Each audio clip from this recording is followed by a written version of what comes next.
Jets Ward.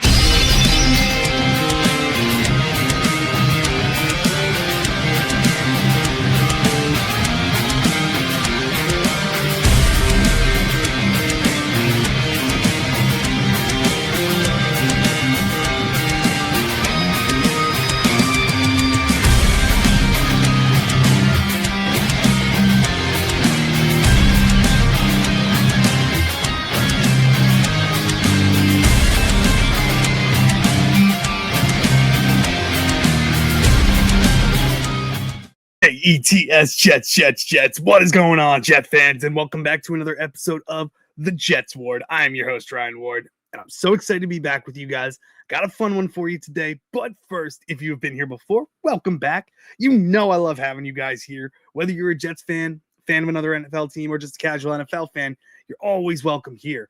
No matter what, safe place for you. For people who are new, for those coming back, it's just so great to be here because you guys are always here, and I appreciate and love all of you guys for it. But guys, we're going to get into something a little different. We're called the Jets Ward, predominantly a Jets channel here, big Jets fan here, but I do like to cover news from other NFL teams as well. And today we're going to stick with the AFC East and travel down to Miami, because today the Miami Dolphins made some massive moves, cutting 4 different players. And we're going to get into each one of those players, talk about their numbers last year, what they look like, where they could end up, and how much they saved in it.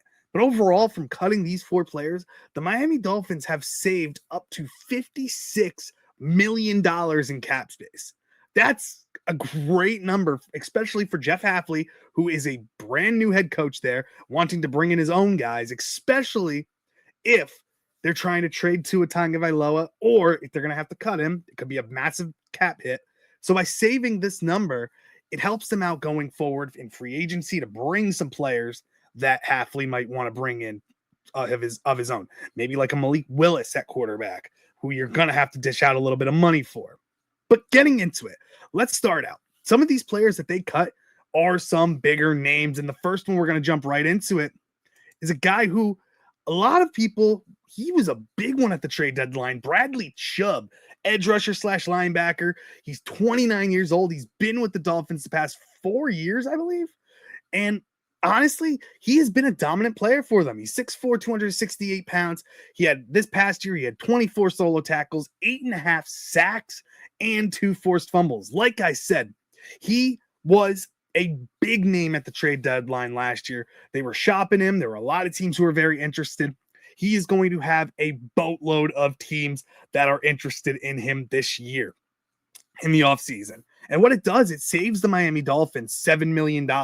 Now, he's a great player. Injuries have plagued him a little bit lately, but he is still a monster in the run game, great at putting pressure on the quarterback. He is still a very good blitzer as well. And in any system, he can be an off-ball linebacker in a 3-4 system. He could be an edge rusher with his hand down in the dirt, guy standing up at the line in a forefront. You can have him anywhere, and he can cause havoc from all places. Guy's a monster. He's a great player. But where's he going to want to go? I have 3 really good fits, but there could be more. I see the Lions as being a big team fit for him. The Lions have been desperate to add some more edge rushing help, and bringing Bradley Chubb in to have on the opposite side of Aiden Hutchinson could be electric for that defense. Somebody who brings in veteran leadership. He's probably going to want to go to a contender, a winning team.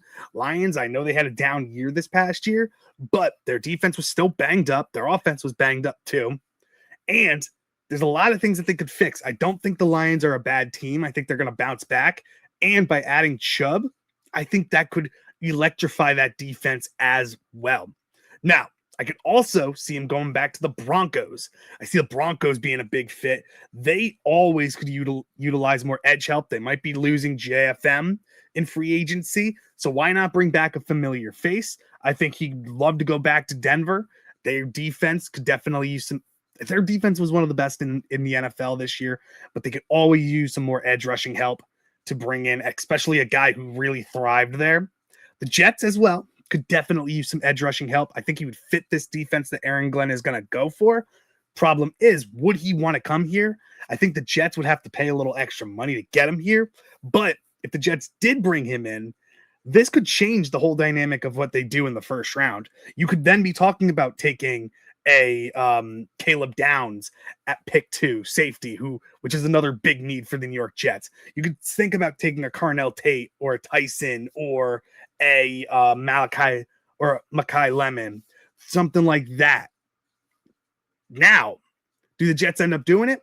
If the Jets brought him in, I wouldn't mind. I like Bradley Chubb a lot, and I think he brings in some day one starting ability right off the bat over McDonald and Jermaine Johnson.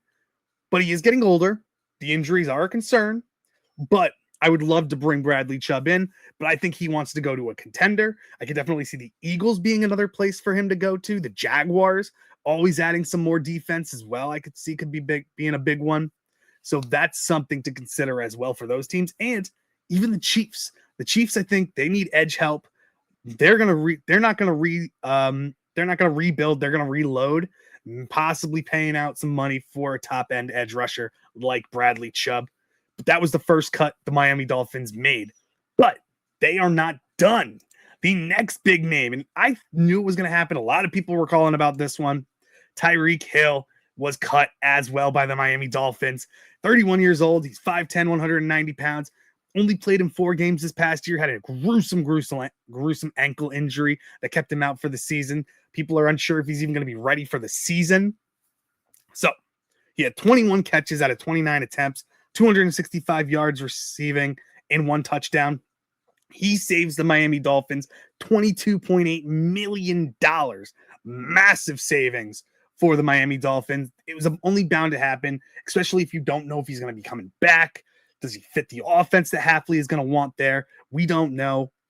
But if healthy, he comes back and is healthy, he could be an electrifying receiver for any team. Does he fit the Jets? I'm not even going to say he's coming to the Jets. I don't think the Jets are going to want him. He's an older receiver as well, and coming off serious injury. A team that is ready to win now, I think, is going to be the best fit for him. I do have the Raiders on here because they do have a lot of money. Bringing him in for a new young quarterback like Fernando Mendoza could be a positive thing. They need receiving help, so that could be a big one. But the perfect matchup, I think, is going back to where he had the most success, Kansas City. I think it just makes too much sense for him to go back there, gives him a chance to win another ring, and just starts it off where he gets him back to where it started for him, where the success started. I think that would be a dream come true for him, and the Chiefs need some weapons as well. Give Patrick Mahomes, when he comes back, a number 1 receiver. Also, see the Steelers. I think he's a great compliment to DK Metcalf. And if Aaron Rodgers comes back, then you have Rodgers, a solid QB. You have Tyreek Hill, if healthy, can be a legit 1A, 1B receiver. DK Metcalf, solid 1A, 1B receiver. If you bring back Calvin Austin as well, then you have a solid slot receiver there. You have a lot of weapons. Retool for Mike McCarthy to get those Steelers over the hump on offense. So Tyreek Hill on the open market now as well. But they weren't done. They released another receiver as well, Nick Westbrook-Ikhine, former Tennessee Titans, signed a deal with the Miami Dolphins. He's 28 years old. He's 6'2", 211. Had 11 catches this past year out of 20 attempts, 89 yards, no touchdowns. And he played in mostly all the games. I know he was out a couple of them. He's a $4 million cap savings. He didn't really do much with the Miami Dolphins. Honestly, he's got a ton of speed, solid hands. With the Titans, he was a guy who was electrifying when he got the ball, but he was very flashy. There were some games where you didn't see him multiple times, or games where all you heard was his name. The guy's got a ton of speed, can be electrifying, but the problem is inconsistency has been a problem for this young man. I could see him going back to Tennessee, where he had some success, going back to where he started as well. See the Commanders adding some more help. They lost Deebo Samuels. Bring in another weapon for Jaden Daniels when he comes back. I think that could be a fit. Seahawks adding another receiver. He's a bigger bodied receiver, something they don't really have over there.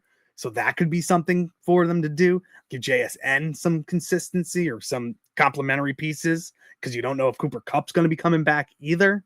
So I can see the Saints being a place for him as well. Maybe the Bills, but I really think the best fit for him would be the Titans. Going back to Tennessee, they need some receiver help as well, especially with they don't know what's going to go on, what Salah's going to do with some of the players on that team, especially Calvin Ridley, who's a major cap hit this coming season. But lastly, they got one more player that they cut today.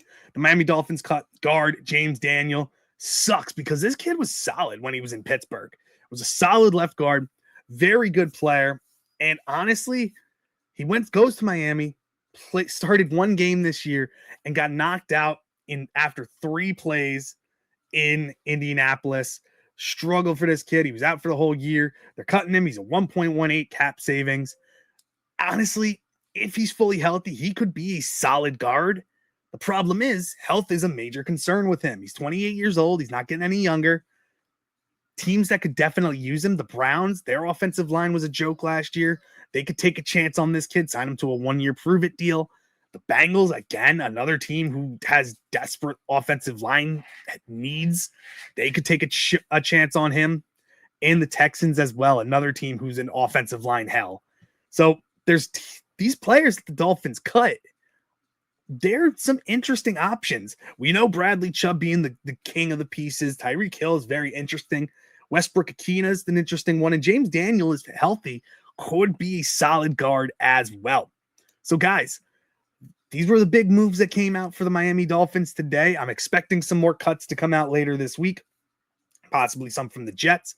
The Jets are going to have some big news on Breece Hall because tomorrow they're going to have to think about a transition tag for him or the franchise tag. They'll have till the 20th to get it done. So there's something that we're going to be seeing in the next couple of days. Big news the Jets are going to have to make with Breece Hall, but Miami kicking it off with some major cuts. Let me know what you guys think. Do you think the Jets should go after any of these guys? If so, what kind of contract would you be looking at for them? Also, make sure you hit that like button, subscribe to the channel, and hit that bell for any notifications as well. I try to post all my videos to Snapchat, TikTok, and X as well. So make sure you try to follow me on those as well, just to see me on other platforms. And again, guys, I love you. I appreciate you. And thank you so much for joining me in the Jets Ward. Thank you guys so much. And I'll see you in the next one. Bye. The Jets Ward.